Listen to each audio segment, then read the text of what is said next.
Hola, mi nombre es Yunei Camila Trujillo y voy a hablar sobre plasticidad cerebral y lenguaje. El cerebro es una máquina como si fuese un ordenador, es decir, el cerebro es lo que es y nada puede cambiarlo. Sin duda alguna, el cerebro es el órgano más complejo de todo el cuerpo humano. La idea de que el cerebro es una máquina es una idea totalmente errónea. El cerebro nos ayuda a poder realizar funciones y tareas, de hecho una cantidad muy increíble. Este no simplemente nos ayuda a pensar, a razonar y a hablar, sino que también nos ayuda a soñar, nos permite soñar, nos permite querer y nos permite emocionarnos.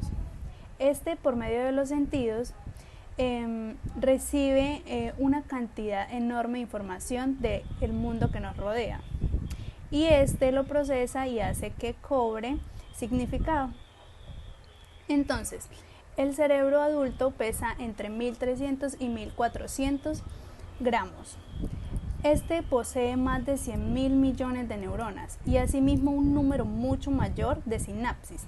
Las sinapsis son las que permiten que haya conexión entre las neuronas, pero de este tema hablaremos un poco más adelante.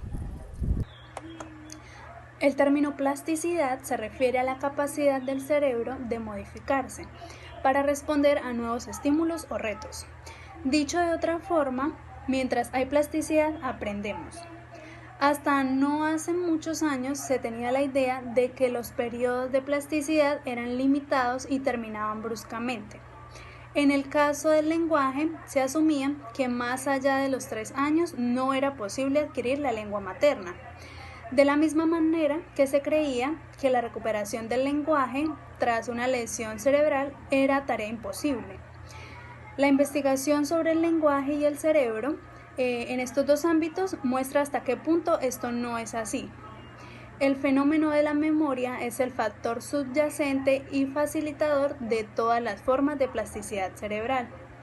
Desde muy pronto se crean las primeras conexiones neuronales que acabarán dando soporte al desarrollo lingüístico. La plasticidad sináptica es la propiedad que emerge cuando se establece del funcionamiento de las neuronas una comunicación entre sí, y es la que modula la percepción de los estímulos del medio. Cuando está en proceso de un nuevo aprendizaje o de una nueva experiencia, el cerebro establece una serie de conexiones neuronales.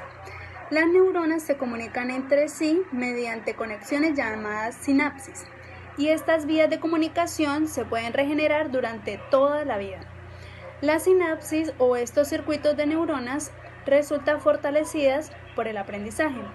El aprendizaje fortalece de una manera especial la sinapsis y esta contribuye al almacenamiento de la memoria. Ese es el lugar de la memoria a corto y a largo plazo. Se almacenan en la sinapsis. Cada vez que se adquieren nuevos conocimientos, la comunicación o la transmisión sináptica entre las neuronas implicadas se va a ver reforzada.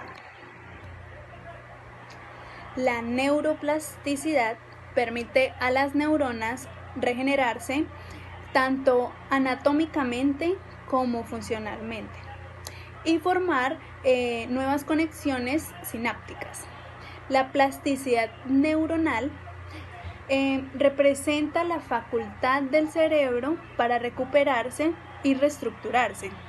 Este potencial adaptativo del sistema nervioso permite al cerebro reponerse a trastornos o lesiones y puede reducir los efectos de alteraciones estructurales producidas por patologías como lo pueden ser la esclerosis múltiple, el Parkinson, la enfermedad del Alzheimer, la dislexia y entre otros. La sinapsis permite en las células nerviosas comunicarse con otras a través de los axones y dendritas, transformando una señal eléctrica en una señal química. ¿Qué es la afasia? La afasia es un déficit en el lenguaje producto de la lesión en una o más regiones del cerebro que controlan esta habilidad. Las personas con afasia pueden tener dificultades en la producción o la comprensión del lenguaje. La principal causa de la afasia es el accidente cerebrovascular.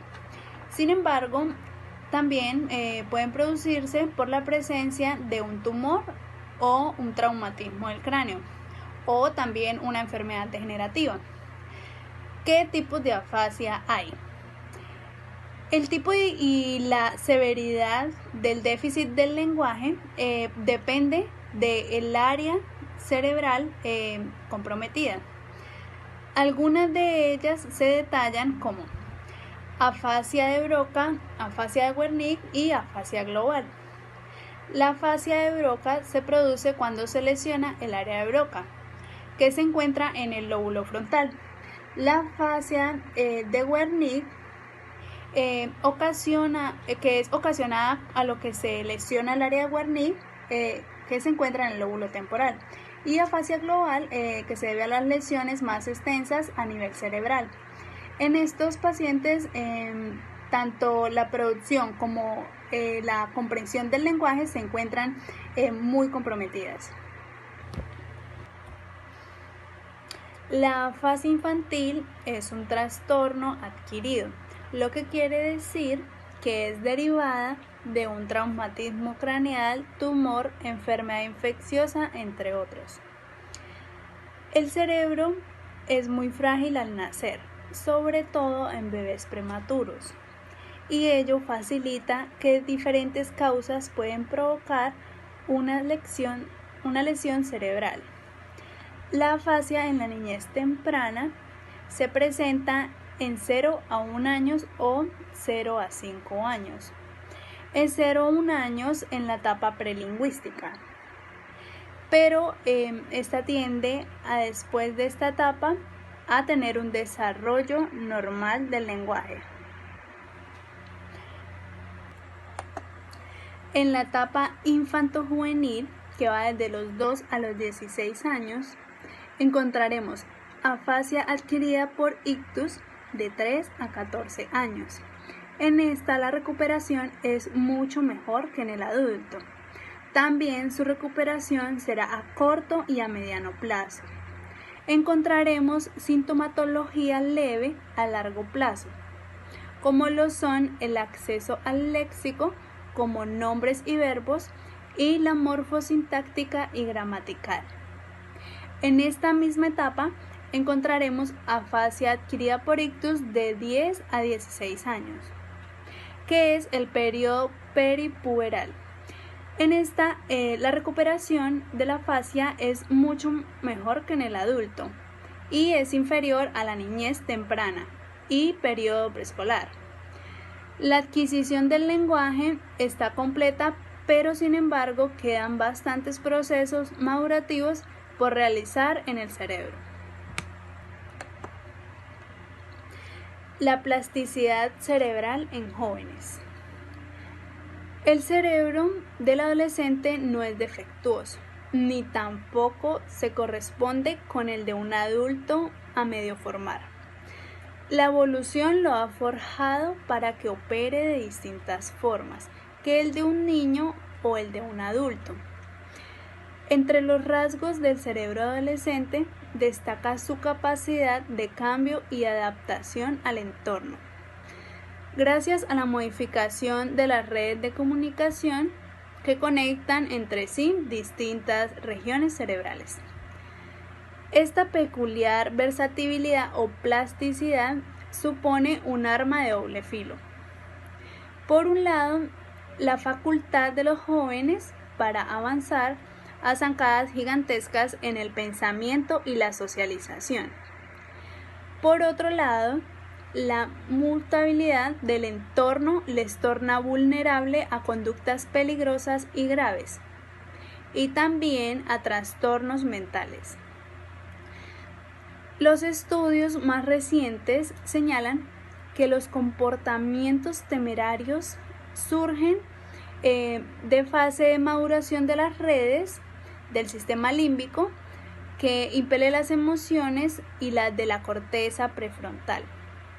responsable del control de los impulsos y del comportamiento juicioso. Después hablamos sobre la plasticidad cerebral en adultos. Siempre se ha pensado que el cerebro envejecía en paralelo como los otros órganos.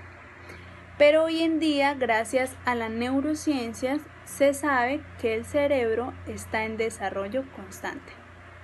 La genética no es el único factor que afecta al desarrollo del cerebro, sino que elementos como la dieta, las emociones o ejercicios físicos pueden influenciar de manera asombrosa en el desarrollo de este. La plasticidad cerebral hace que el cerebro siga desarrollándose durante toda la vida y con los años pueden desarrollar nuevas facultades y seguir aprendiendo. Cada vez que aprendemos algo nuevo, se origina un cambio en nuestro cerebro. El aprendizaje es supremamente fundamental para adaptarse al medio. Y si el cerebro no sigue aprendiendo, nosotros no podríamos adaptarnos a las distintas circunstancias. Lo más importante para la plasticidad cerebral es relacionarse con otros humanos. Somos social y por lo tanto nosotros necesitamos de otros humanos para poder desarrollar nuestras capacidades y poder aprender todo lo necesario. Por todo lo anterior, es importante ejercitar nuestro cerebro tal como los músculos. Esto es muy importante ya que si no ejercitamos un músculo de nuestro cuerpo, pues estos se van a atrofiar. De igual manera pasa con nuestro cerebro. Este es muy importante ejercitarlo para poder ir acoplándonos y adaptándonos a todos los cambios de nuestro entorno. Y en conclusión, la plasticidad cerebral nos permite cambiar y aprender hasta el final. No todos los recuerdos son permanentes. El cerebro los potencia y los desecha en función de la importancia que tengan para nuestra supervivencia y nuestro día a día. También a lo largo de la vida y si mantenemos una disciplina de aprendizaje y disposición a cosas nuevas, continuamos aprendiendo, aunque tal vez no al mismo nivel en esos momentos cuando nuestro cerebro estaba formándose. Muchas gracias.